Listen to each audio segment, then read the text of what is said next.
Welcome everyone to our April Town Hall meeting. We have a nice crowd joining us here in the auditorium today. It's great to see so many of you.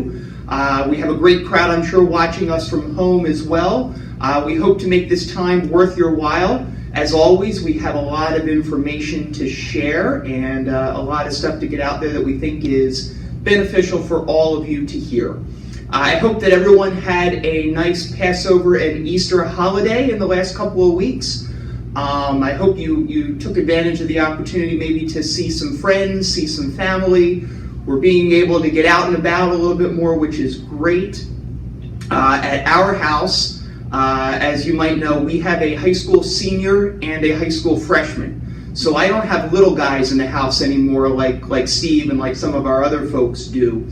But it was really interesting. My wife said to the kids, I guess it was, Thursday or Friday, we've always done, an Easter egg hunt for the kids, for our two kids. And then usually we have Easter at our house, and I have, my sister has 3 children, and then my brother-in-law, my wife's brother, has one little guy. He's 3. He's the only little kid, and all of the other kids are teenagers. So anyway, we've always done an Easter egg hunt for our 2 kids in the morning, and then for all 6 of the kids in the afternoon. And like I said, I have high school kids, and Kim said to the 2 of them, well, you guys are in high school now. We don't really need to do the Easter egg hunt in the house in the morning when you 2 wake up, do we? Yes, we do.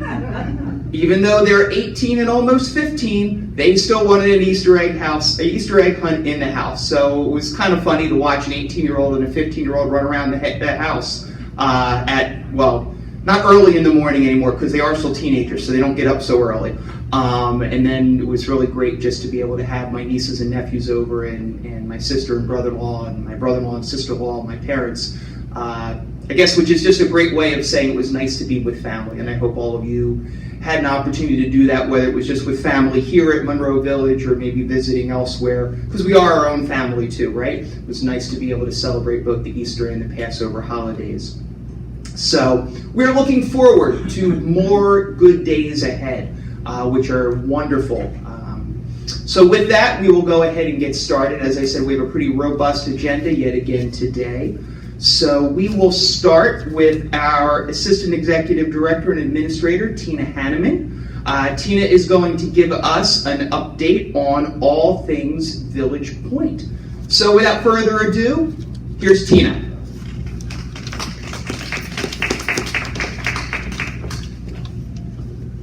Good morning, everyone. Good morning. I hope everybody's doing good today. The weather seems to be really nice this week. So in regards to Village Point, I have some updates on the vaccine clinics. I did report it last month. As you know, we did have 3 clinics back in January and February where CVS came out and was able to administer the Pfizer vaccine to staff and residents.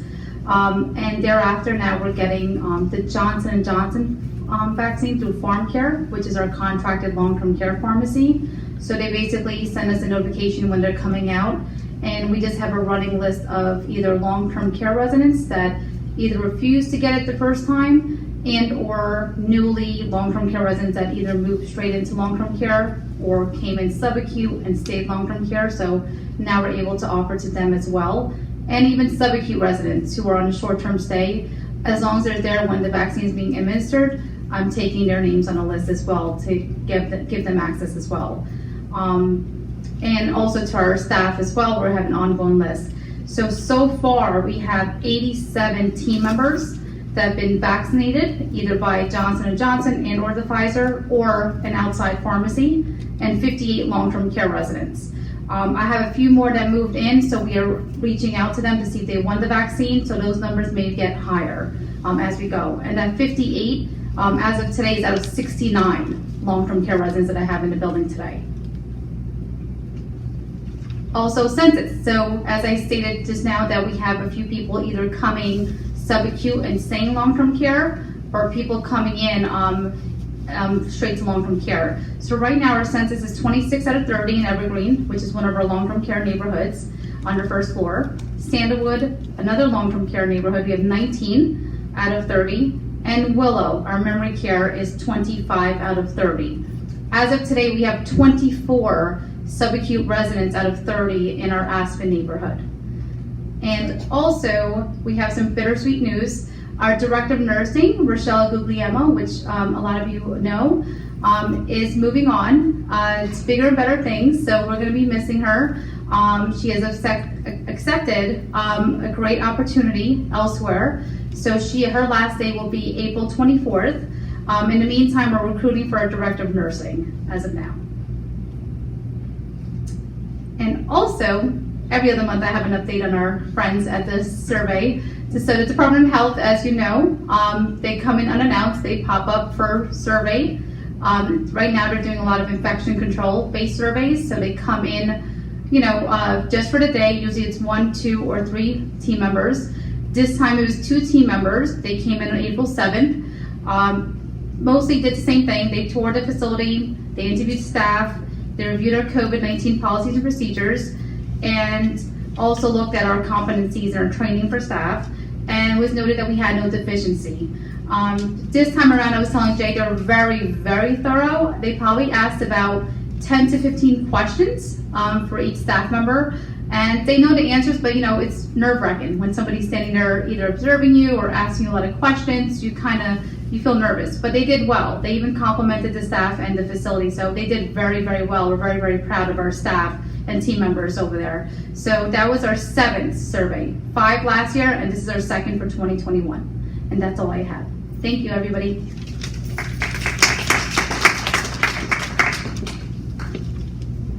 Thanks, Tina. Yeah, never in my career have I seen 7 surveys or visits from the Department of Health in about 8 or 9 months' time. It's pretty crazy. It's understandable given the current situation, across the state, across the country, around the world. But 7 visits by the Department of Health, and to see the stellar results we have had time after time, I'm going to sit here and brag a little bit. It's a credit to the wonderful job that Tina is doing over there at Village Point, all of the staff we have there, their hard work. And the key to it is doing a great job each and every day. If you do a great job every day, then when somebody shows up to evaluate you like this, or when company comes, as we like to call it, you're ready for everything because you're just doing the good job each and every day. So it's a real credit to Tina, to the nursing staff, and to all of the other departments over there at Village Point for these outstanding results. All right, so next up is Nathan Perez. Nathan, we all know, our Director of Sales and Marketing, and he's going to tell you about all the things we've had going on in that part of the world. We've seen a lot of new folks join us in the last 3 months. We're happy to see that and welcome all of them to the Monroe Village family. And we got a lot of stuff coming up in the next few months to encourage more folks to come and join. So that being said, I'm going to turn it over to Nathan.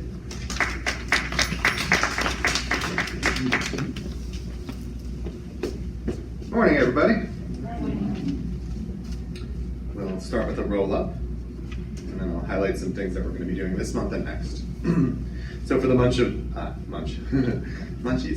So for the month of March, our goal was 4 sales and 4 closings. We had 3 sales and 5 closings. So we are starting to meet our goals and/or tick up a little bit. You'll see that trend throughout the rest of the year, I'm hoping.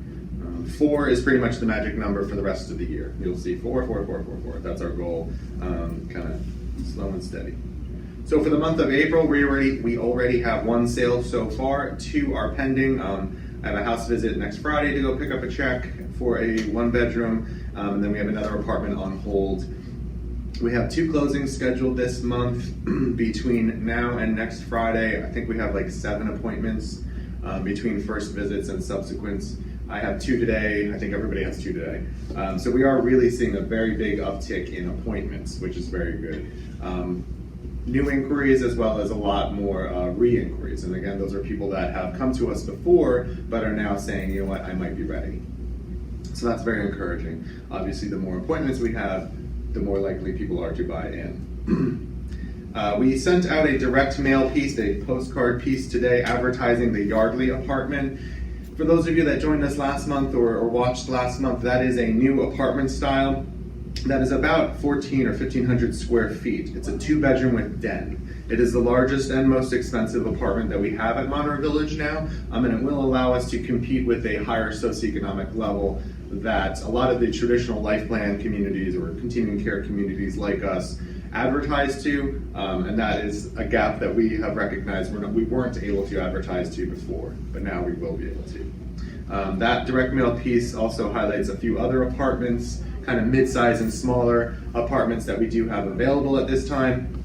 And the offer is a personal appointment. I'm trying to drive up some appointments this month rather than having an event. Our social media tactics are continuing. We still have a lot of digital spend, so that is online advertising as well as increased spending to have us come up higher in search engines.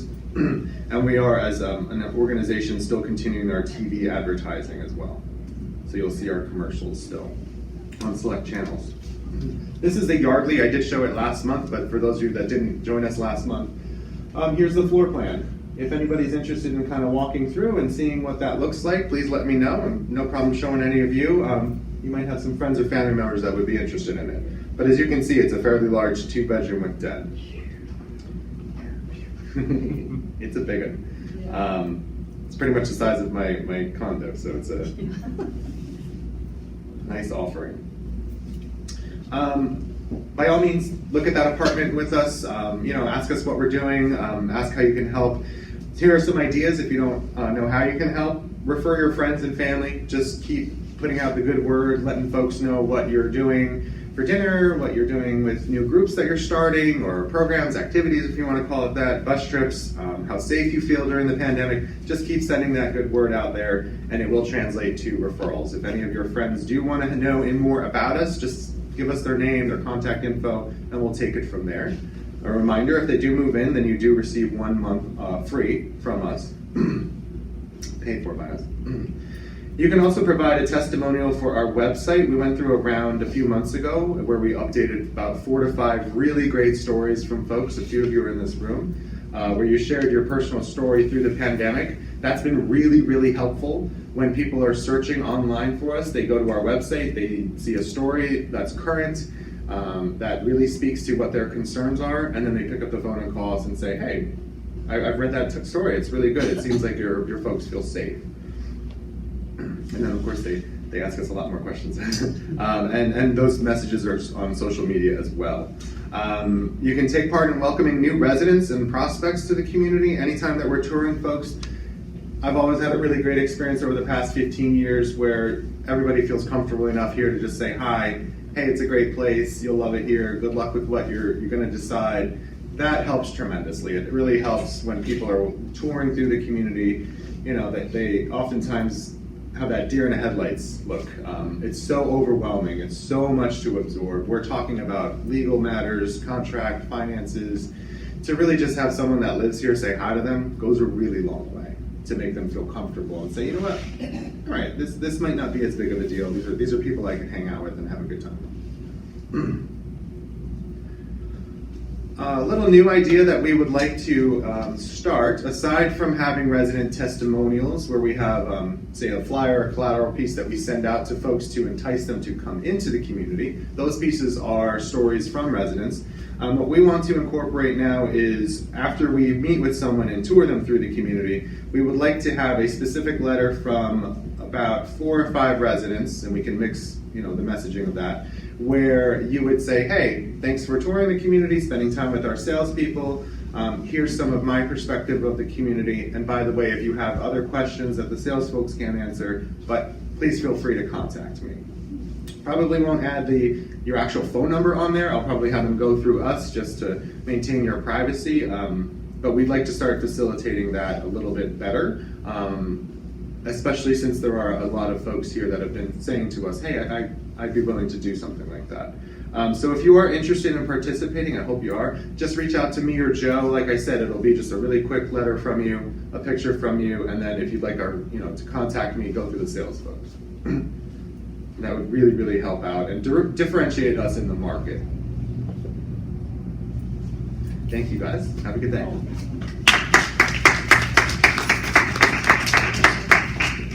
Thank you, Nathan. as we've always said at these meetings and in any other opportunities we've got, all of you, our residents, you are the ones who really can speak best to what the experience is like, right? Because you're living it each and every day. And there are moments that are good, there are moments that are meh, but I think there are more moments that are good. And that honest perspective, I think, is something that really is of value to folks who might want to move here, to tell them about, the good things that we're doing. It's not perfect, but a lot of good things. And I think, especially with what we've all had to endure in the last year. I mean, the whole thing stinks, right? But I think, we have been able to create opportunities for folks to still get together in ways that we could. We've created a safe environment for our residents here in the last year, and I think hearing and knowing that directly from those folks who have lived it really is of value when somebody's making a decision as to whether or not they want to move into a community like ours. So I do encourage you, if you're interested, to reach out to Nathan or to Joe to participate in that, whether it be through a testimonial or through the letter writing campaign, if you will, that Nathan just spoke of. It really is a tremendous asset to us as a community to have your voices be really prominent in what we're saying out there to folks who may want to move in.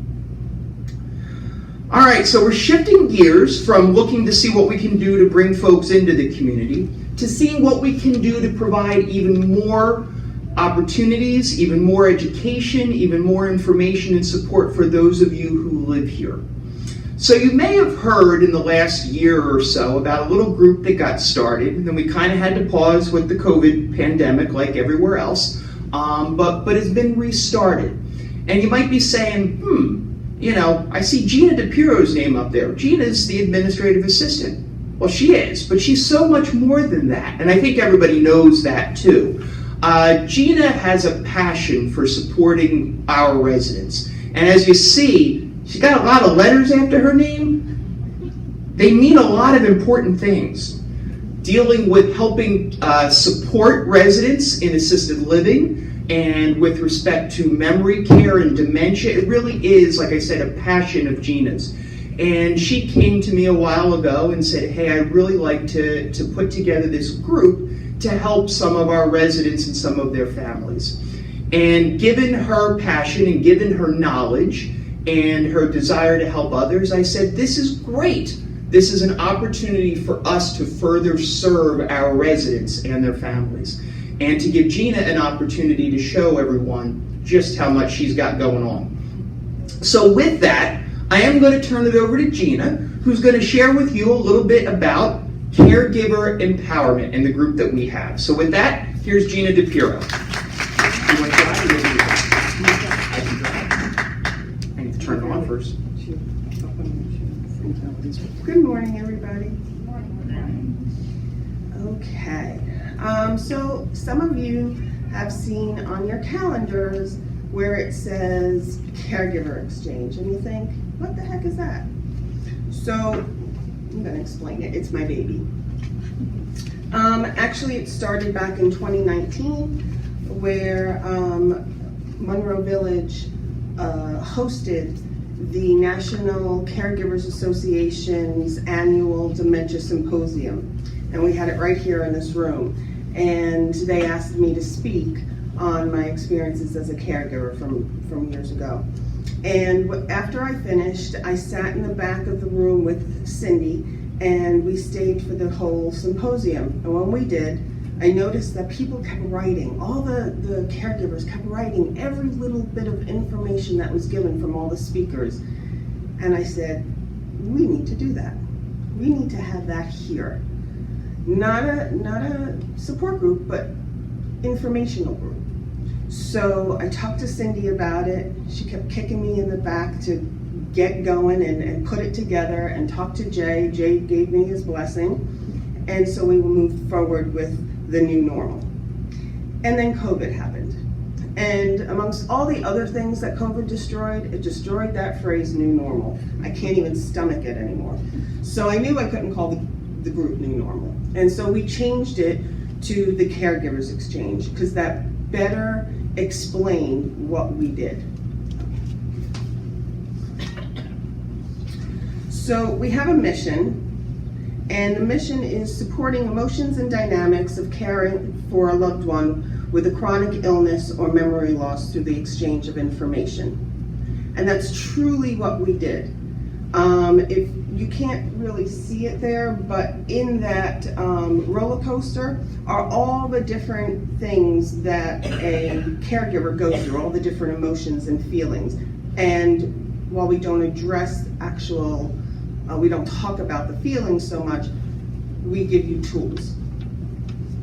So like I said, it's not a support group. A support group, they concentrate on how they're feeling, what was frustrating for them this month.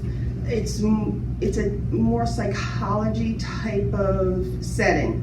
And in the past, it did not do well here. That's not what I wanted to do. I wanted to do empowerment. Because if you are empowered to learn how to deal with the different struggles that come about, then the frustrations, the upset feelings, the sadness, the guilt, that is much lessened because you have the tools to help you deal with it more appropriately. And I call it tools in the toolkit. Everything is confidential. Everybody understood that from the day they came in. And we not only exchange where I give the information to the residents that are members, but they have backgrounds where they exchange the information amongst themselves, and that's really what I want. I want to create a knitted community that, a lot happens in between a month. I see them collectively once a month, but they need to be connected with each other. And so then I see that sometimes, who's going to have dinner together, who's going to attend a function together, and that's what we want. We want people to know that they're not alone in the caregiving process. We do have monthly activities besides the meetings. The meetings do have either I speak or I bring a guest speaker, and then we talk amongst ourselves. But we do have a monthly activity because part of the empowerment is learning to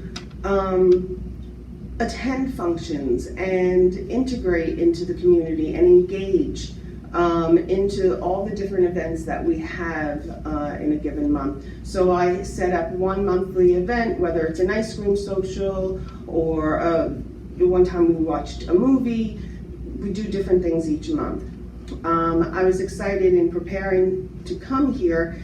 I did an updated members list and realized that we have effectively grown to 9 members, which mean 18 people, and 4 non-active members. And that means that they want the information, they acknowledge they need the support, but they're not quite ready to actually come to a meeting publicly. And that's quite all right. Everybody comes to things in their own way, and that's fine. And they all know that they can reach out to me all throughout the month. Sometimes I go to their apartment, sometimes it's just over the phone. I've had people call me in the hall. So whatever works for you, I'm here for you. And because it's not a support group, because we're not talking about that feelings of anger or whatever, you're more than welcome to bring your loved one. We're not talking about anyone. We're talking about how to cope and deal. And so why can't they have the handout or look at the handout that I give? It's just as important for them to be educated as for the caregiver to be educated. And so we are together the second Tuesday of every month from 6 to 7 right here in the auditorium. If you're interested, please give me a call. And I can't thank Jay and Cindy enough, so thank you.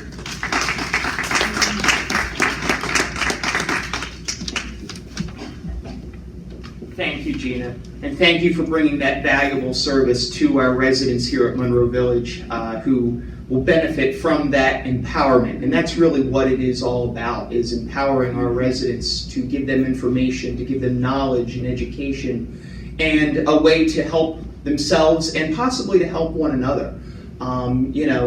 It's really nice to have a tight-knit community like ours to be able to offer something like that. And I really want to thank Gina for bringing forth that idea, and we're now seeing the tremendous benefit it's had for so many folks here. All right, so speaking of benefits, we got Steve up next. He does a lot of things that benefit a lot of our residents. He and his team from Live Well, they got something for you, even if you don't know you want it. That's how much they got going on. They got so much going on, I have people complain to me that there's too much going on and they don't know which things to go to. And I say, well, that's really a good problem to have now, isn't it? So I want to continue to encourage folks to have those problems, okay, of having too many things to do. So with that, I'm going to turn it over to Steve. And Steve's going to share what we've got going on coming up in the next month or so, and some other things in the Live Well world. So with that, ladies and gentlemen, Steve Weed.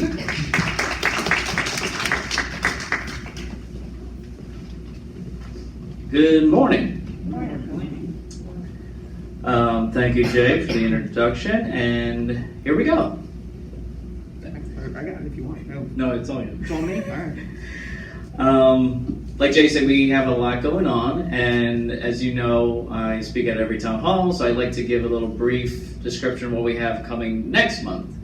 Obviously, we do have a concert entertainment tomorrow, so I will see people who signed up for the pre-reserved spots for tomorrow's night performance. But like I said, here's a little snapshot.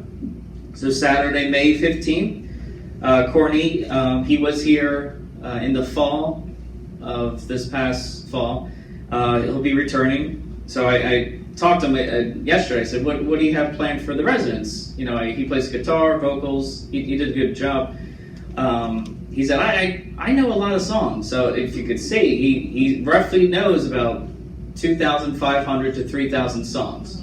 So his program that night, and I'll be here, and he said he'll take requests. So we can have fun with that. But I did tell him, I said, well, just be prepared, you know, just in case people, don't have anything. But come prepared with the song, because he sang 3 on the phone to me, so he does know his stuff. And What did you challenge him with, Steve? he just blurted out. Oh, you didn't challenge him with the song? Yeah, no. Because he knew dates, and I said, I don't know dates to songs. I know, beats and rhythm, but I don't know history of dates. So we're looking forward to that. We are still looking at the same 5:45, 7 o'clock, just because of the social distance. But we are looking, if things do change, to see about those changes. But as of now, that's still what we're looking at. So next, for Saturday, May 22nd, Avi, he actually was supposed to come 2020, I think around the same time, but due to the pandemic, we actually did the performance virtual. So he will be here live. He does sing the classics, and he also plays the piano. So I welcomed him to use our grand piano, so he's looking forward to this performance and using our grand piano. And again, due to the generosity of the Kiefer Fund, we are still doing all entertainment through the Kiefer Fund. So that is going strong. I wanted to also stress again, I talked about last town hall, the volunteers are really important to us. So I am letting people know again through the camera, through the audience, if you still have not explained what you've volunteered in the last year. We're looking at the dates of April 2020 and March 2021, and I know it was a weird year, so not just me, but Cindy and other people, the Live Well team, Reverend Terry, Gina, we will be reviewing that shortly. We have a meeting once a month, so I would like to extend that time of still getting organized with the community members to please don't take advantage of this, okay? And again, for all the new people, right, you're new, but if you have ideas, you can also write down your ideas next to your name. And if you're new and you're not on the list, please add your name to the list. We're always looking, and I know, right, what Nathan said, we have people moving in maybe tomorrow. So we do what we can, and just we're here for you. And I wanted to make a note of our display case. I will also be putting out a little list, a couple spots. If people would like to display anything, I'll be the person you'll be working with. We've been doing displays, and we had a lot of the holidays, so the holidays are kind of cooling off now. So I do like to open the opportunity for people who would like to show their treasures in the display case. It's it's a glass case, it's locked, and like I said, you'll be working with me. So I like to review that list, and then I'll get back to the people who sign up for the treasures, and we'll think of a monthly schedule. So right now we have a baseball display. Thanks to Rob and Joe, they gave some of their treasures for this display, so we are adding that. So I'm looking forward to see if anyone would like to share their treasures. So a little bit about the LiveWell team, and I would be remiss to and also explain. So let's see, in June I will be here 10 years. So thanks. Absolutely. Congratulations Thanks. on But I have a direct supervisor, that's Cindy Felter. So she's the resident service director. So I oversee the fitness, pool, the independent living programs, and assisted living activities. So I do have a team, I do have a staff, and obviously I work with Cindy, and Cindy has her team. She supervises the transportation team and the concierge. She just told me to let people know that Marcia at the front desk, her last day is this Monday. that. Tell everybody where she's going. She is staying in the building.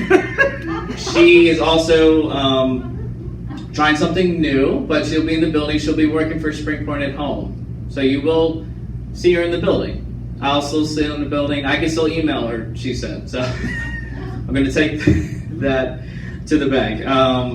So just wish her well, but you'll still see Marcia. What is she doing? She'll be doing the schedules for Spring Point at home. They're an aid agency, to put it bluntly, for Spring Point. And so I did want to give a description. Ashley, she has been promoted. It is now our full-time fitness coordinator. So that's effective last week. So we wish Ashley well on the new coordinator position. Todd, he is our full-time activity aide in assisted living. Todd transferred from dining services in November 2020, and Todd has been doing very well in assisted living. Kaylee, she is our new trainer lifeguard, and is also working in assisted living. So she's actually been trained the last 2 weeks with Todd and Ashley. So we're looking forward to Kaylee and this new chapter of hers. And Ahmed, not housekeeping Ahmed, there was 2 Ahmeds for 2 years.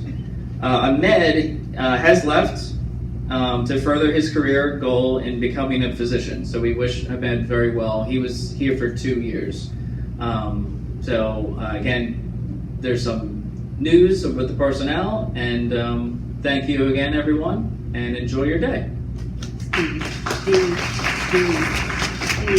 There's no questions. What is this? All right, so I hope you can see what we're trying to do to further integrate all of the programs, events, the personnel in trying to create more experiences, better experiences for all of our residents. And Cindy and Steve have really taken the challenge that I gave them and done a phenomenal job in looking at how we can give you more. And that's really what it's all about. And as Steve mentioned, he's got his team in place now on the LiveWell side, and that really is integrating both what we're doing on the independent living programming as well as in the assisted living activities, and giving folks opportunities to kind of cross between the two as well. And then there's obviously the fitness and pool piece to it.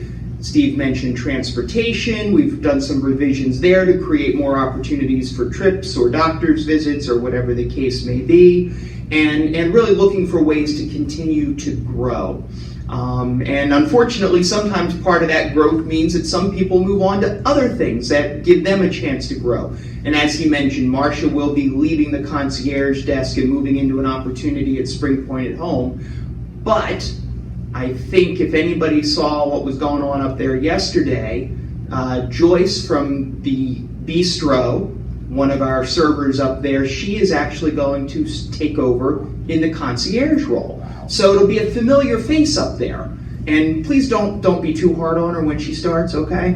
Let's give her a chance. I'm sure she's going to do a great job. But that's one of the things that's really kind of neat about our community and about our organization from an employment standpoint. There are lots of opportunities for folks to grow, for folks to try new things, and we always want to encourage people to do that. And we like to keep good people within the organization, good people like Marcia, who's moving on to another opportunity. Good people like Robin, who was the concierge before Marcia, who moved on to another opportunity within the organization. Good people like Joyce, who's moving into a new opportunity now as the concierge. It really is great, and it speaks very highly of Monroe Village, I think, and of Spring Point as a whole, as an employer, when you see long-term employees. I mean, what did Steve just say? 10 plus years, right? Who've been there for a long time and have been given opportunities to grow. And it really says a lot, I think, and I'm very proud of that fact for us and for our organization. So, speaking of another long-tenured employee, notice I didn't say old. Long-tenured employee. I'd like to introduce next Rob Shepard, our Chief of Security. Rob is always making sure things are safe and secure, and he's got a few things he'd like to remind us about in keeping all of us safe and secure. So with that, here's Rob. Good morning, everybody. I just want to say I've been here over 17 years, and I started in the kitchen and worked myself up. Monroe Village is excellent for growth here. Okay, we're going to start out with visitors when they come in through the building. All visitors must enter through the main entrance and be screened before entering the building. All visitors must sign in at the concierge desk. Why? Well, if we have an emergency in the building, we want to make sure that the fire department and even us as a staff know who's in our building. Without anybody signing in, the fire department's going to think, okay, so we have so many residents here, and they're not going to count for the visitors that are in the building. Okay, this is a security key. This is a picture of your security back door key. Okay, this key cannot be duplicated by you. You can't just go to the hardware store or even a locksmith and say, I want that key. It cannot be duplicated. The security backdoor key is for residents only. It should not be given to anyone else, and that includes family members, caregivers, etc. Monroe Village keys can only be duplicated by us, by me. I have the card that you need to get that key. So it's just very important that when your family's coming to visit, or if you have visitors, you always want to come through the front door, get them screened, and then they can go through the building. Do we want anybody coming through the back doors if they get screened? We still don't. Even before the pandemic happened, we still don't like people coming through our back doors, even though they're family members. Everybody needs to be signed in and come through the building. Okay? All right. Thank you very much, everybody. Have a great day. Thanks, Rob.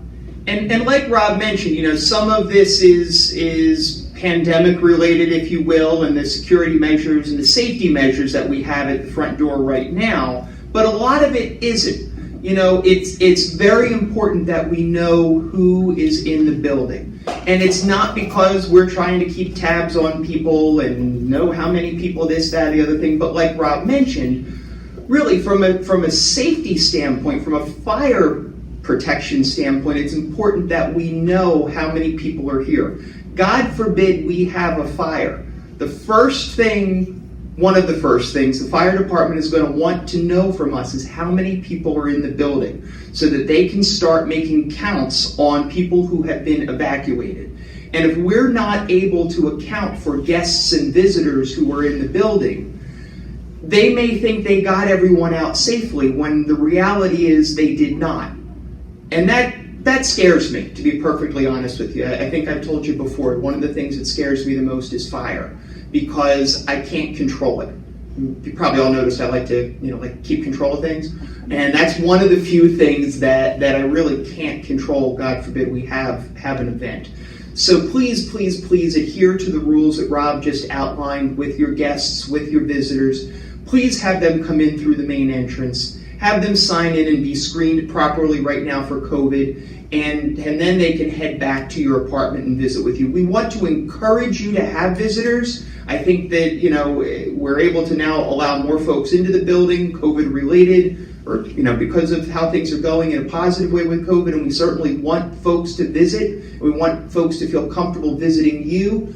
But we do want to make sure we've got our ducks in a row in knowing who's where and when, so we can keep everyone safe. And the other thing, as Rob said, those keys, please, please, please do not share those keys. Unfortunately, what can happen when you share those keys, and you can be very well intended with a key, but then we don't know that key has been shared. And then things change, or somebody moves out, or whatever, and then we've got a key floating around that we don't know about.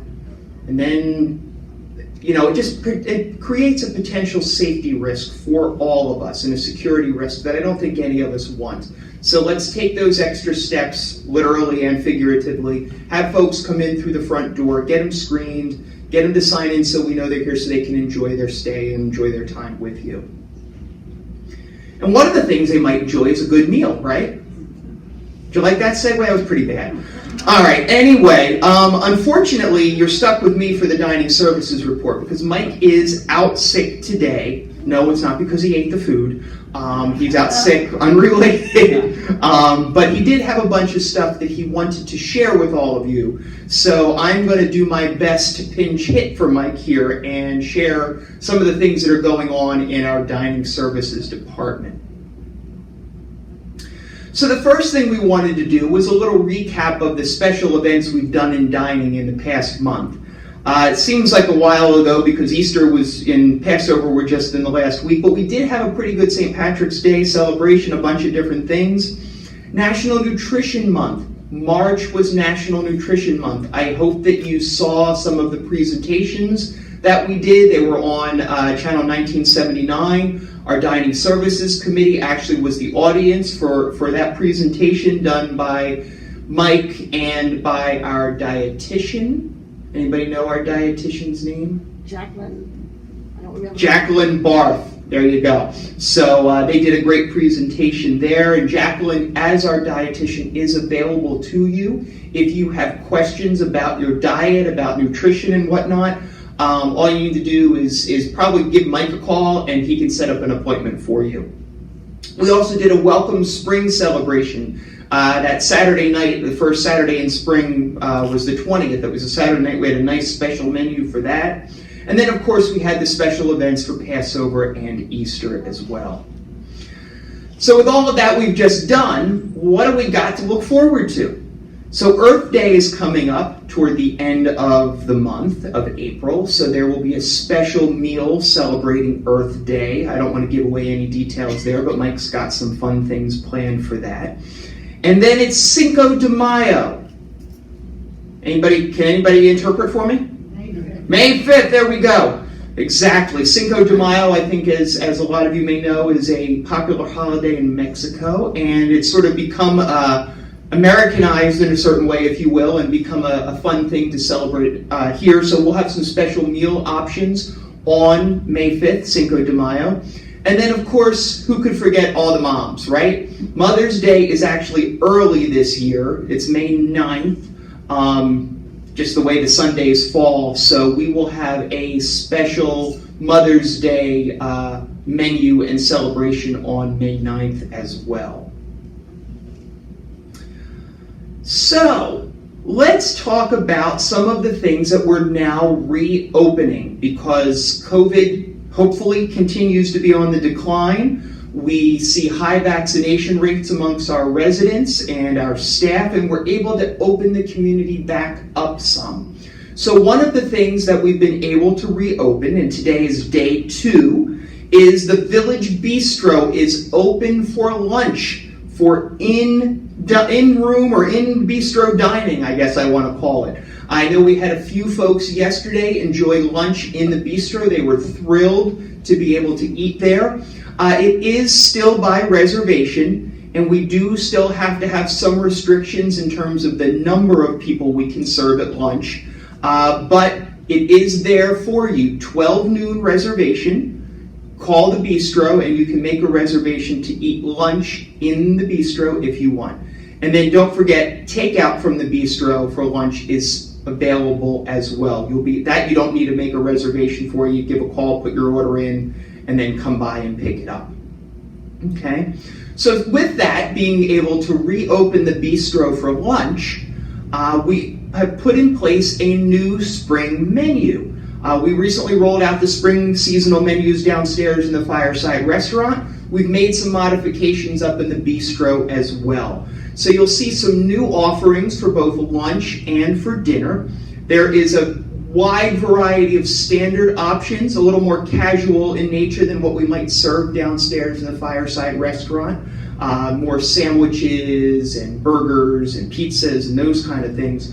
But we're also going to have daily specials up there in the bistro. They will not be the same daily specials as downstairs in the Fireside Restaurant because they are 2 different restaurants. So you'll want to check the TV to see what the specials are and choose accordingly because there's lots of different options.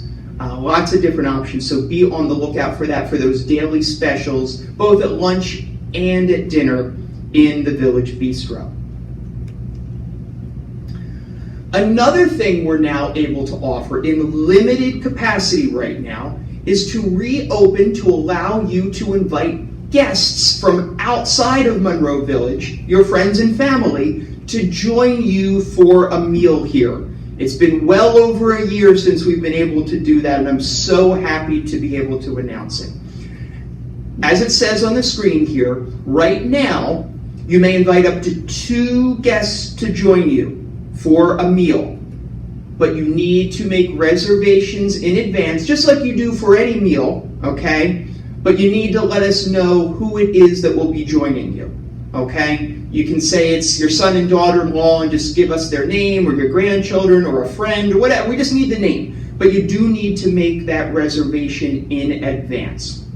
And right now, to start, we're only able to allow guests at the 4 o'clock seating downstairs in the Fireside Restaurant.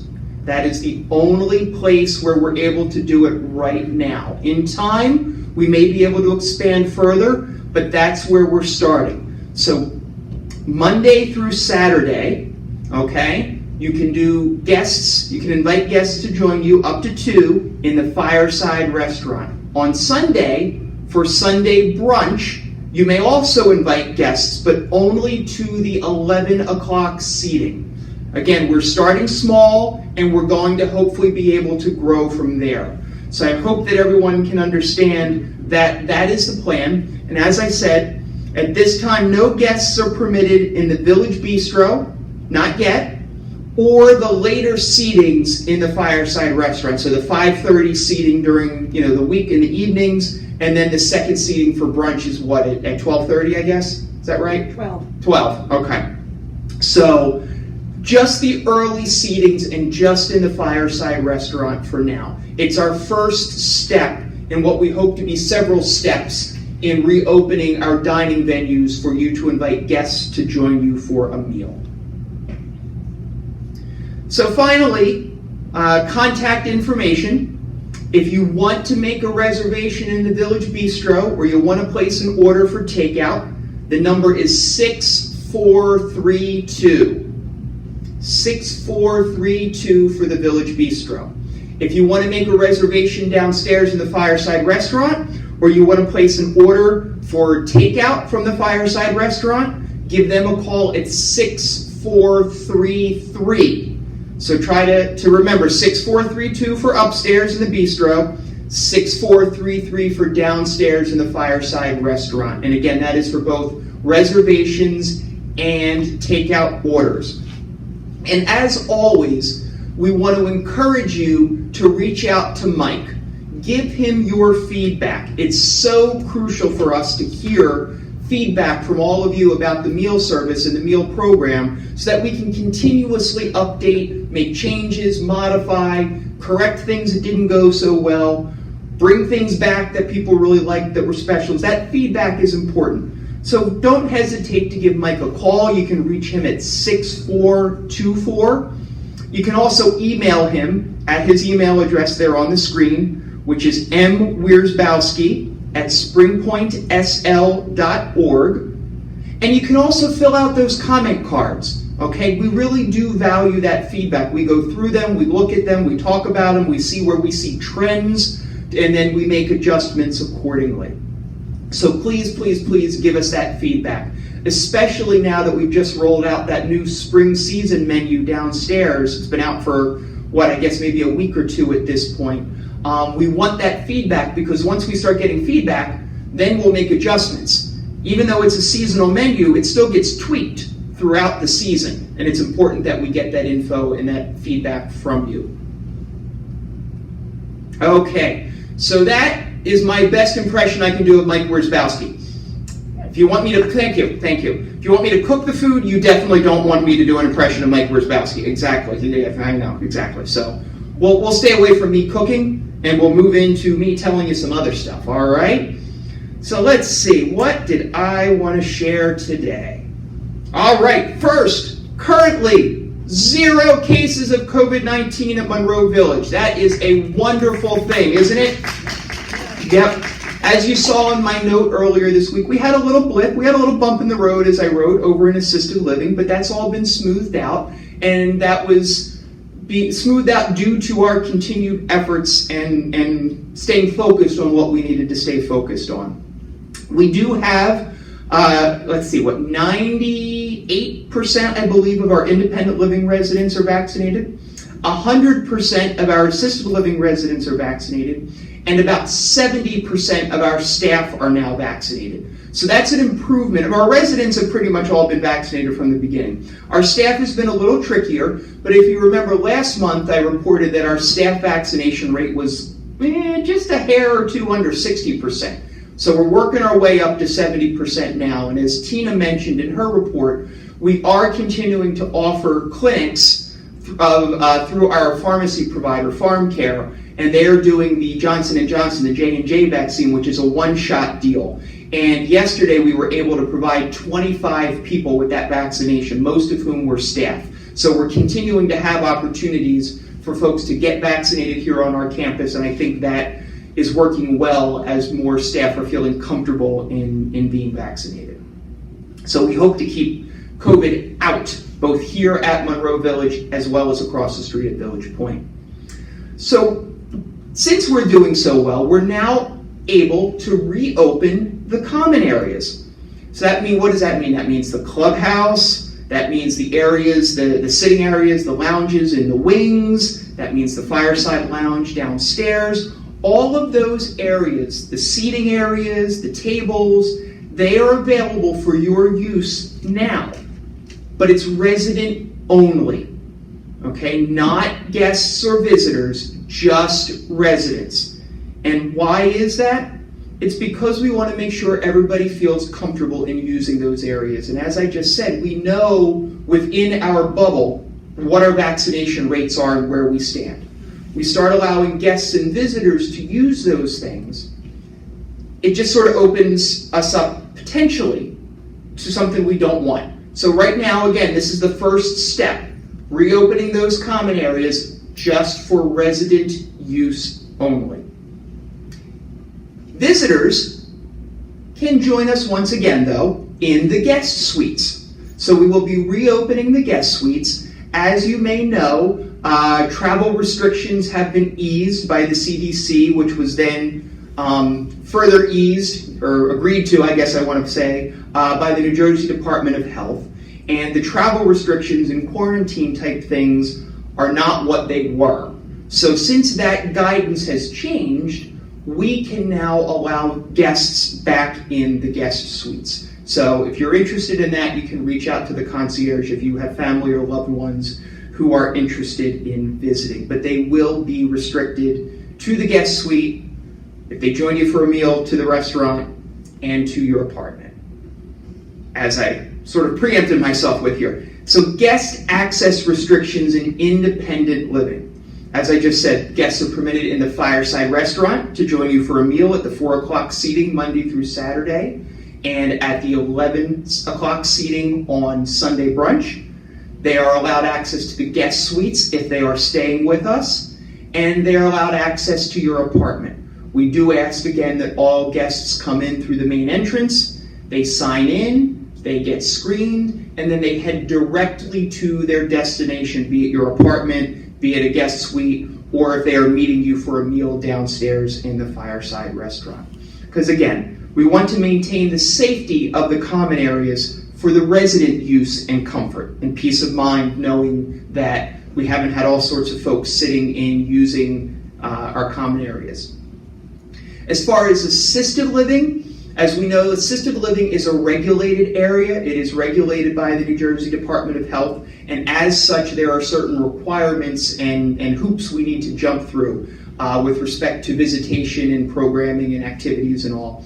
And I'm happy to report that as of next Monday, April 12th, we will be able to once again resume programming, dining in the assisted living dining room, and visitation for our assisted living residents, those who live in the assisted living neighborhood. We'll be able to open all of that back up on Monday.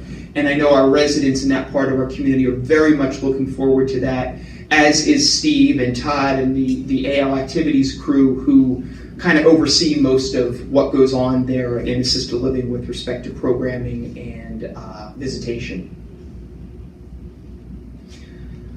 All right, so now what you see on the screen are a couple of pictures. They're funky looking things. The one on the left is a temperature scanner and a camera. These things are new fixtures at our front entrance. The one on the right is a tablet, computer tablet, like an iPad or like a Kindle Fire or any Samsung Galaxy tablet you might have. And what are those things there for?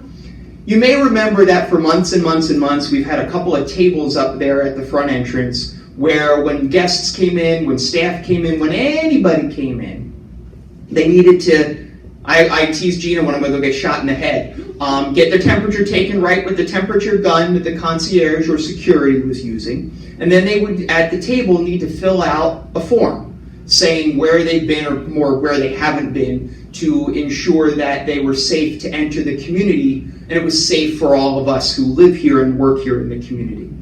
Well, we finally harnessed some technology and we're doing it a little differently.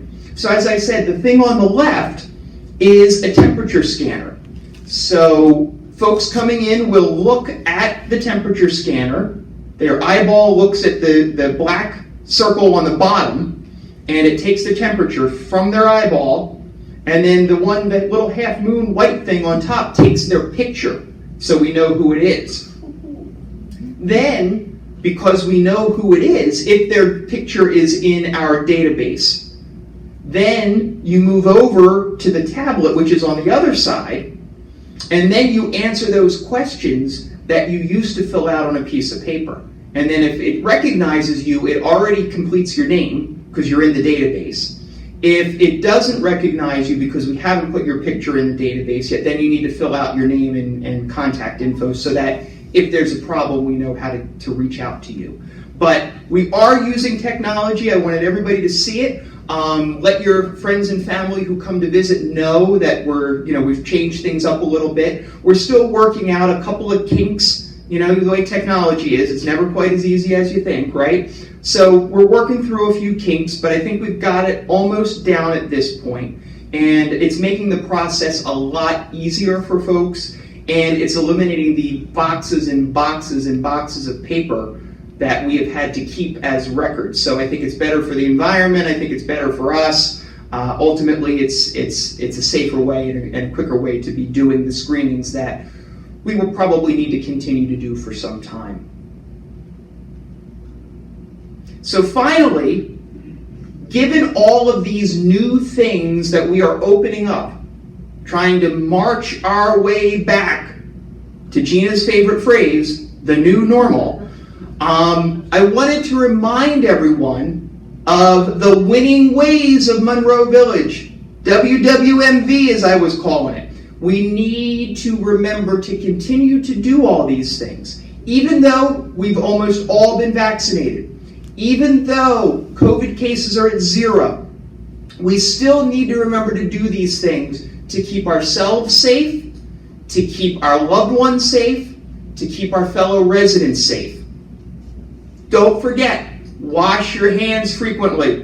And it's not like my kids, I'm done. No, 20 seconds, get a good lather going there, sing happy birthday twice, I think is what they say. And if there is no soap and water, use the hand sanitizer. It's all over the place at this community. It's near all of the elevator doors. It's near all of the entrances. There's 2 or 3 of them in here. They're all over the place. Use that hand sanitizer or wash with soap and water for 20 seconds. Watch your distance. Even though we're opening up the common areas, please leave the chairs where they are. Why? Because we need to keep 6 feet from one another. Now the tables are a little tighter, we know that, same with dining, but the furniture that's scattered, particularly up here on this level, is kept 6 feet apart. Please try to keep 6 feet from your fellow residents. And when you're doing that, unless you're eating, wear that mask, okay? And when I say wear that mask, remember, what have we said before? You don't want to be an ear masker. You don't want to be a chin masker. You got to get it up over your lips and over your nose, all the way up, to keep yourself safe and to keep others safe as well. If you're not feeling good, stay home, please, if you're feeling sick, and let the clinic know about it. Just because we've been vaccinated does not mean that you may not still end up with COVID. I don't say that to scare people. I don't mean that in any way other than just the vaccine. It's just like the flu vaccine. Okay, we all know the flu vaccine's been around for years, right? And many of us get the flu vaccine. But that does not mean just because you got the flu vaccine that you won't get the flu. Your chances are severely reduced, which is a good thing, and that's why we get a vaccine. But it doesn't mean 0 chance. Same with the COVID-19 vaccine. So if you're not feeling well, please stay home and let us know about it, and we'll check in with you and see what's going on. Okay? In your apartment, wipe down surfaces. That's one that still needs to be remembered. We talked very early on about wiping everything down and disinfecting and all that kind of good stuff. We're still doing that multiple times a day, all throughout the common areas of the community. All the high-touch areas, the elevator buttons, the doors in and out of the bathrooms, the tables out there, everything like that. Please do the same in your apartments. Wipe down those high-touch areas, your light switches, your doorknobs, the handles for your faucets, handle for the toilet. Those things that get touched a lot, wipe them down. Countertops, that kind of stuff. It's always a good practice. And then finally, work as a team. We are a great big family here at Monroe Village and Village Point, right? And we want to work together to support and protect one another as a team. So if we work together, if everybody does their little part, these things that we just talked about, that helps keep the bubble, as we've been talking about for so long now, the bubble over Monroe Village and Village Point, it helps keep it tight, it helps keep us safe, it helps allow us to continue to move forward in easing our restrictions. So please remember those things and do your part to help keep everyone here safe and to help keep yourself safe as well.